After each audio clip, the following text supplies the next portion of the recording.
Now that you know how to graph a quadratic equation, we're going to be looking at solving quadratic equations or functions using the graphing method. Just like with systems of equations, the graphing method is probably one of the very least methods that I would ever choose to personally use to solve a quadratic equation. So let's take a look at the graphing method. So to solve by graphing, your equation first of all has to be written in standard form, which is ax squared plus bx plus c equals 0.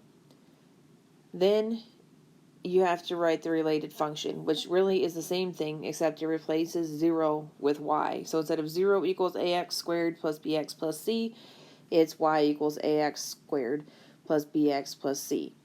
Then you have to sketch your graph and identify the roots. The roots are another name for the solution, and they are the point where the graph crosses the x-axis.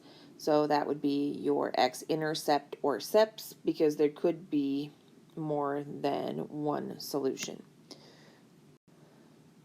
So let's take a look at the equation x squared minus x equals 2. The first thing is I want to have this be in standard form, so I need to set this equal to 0.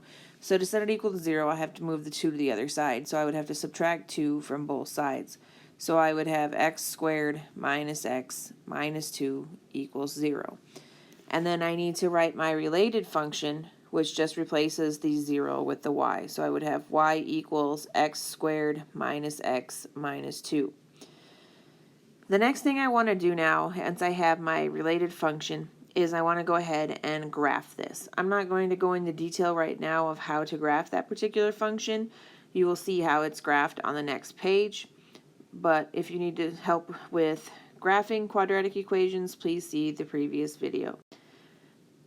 So I have my axis of symmetry, which was at x equals 1/2. So I have the red dashed line at the location where x equals 1/2 would be. Then I substituted that value in to find the vertex. The vertex would have been 1/2 and then negative 2 1/4. So that's graphed approximately on the screen. Then I substituted the values of 1, 2, and 3 in for x to find the table of values, and then use the axis of symmetry to draw the curve. Now, to solve this equation, I'm identifying the x-intercepts, which would be here and there.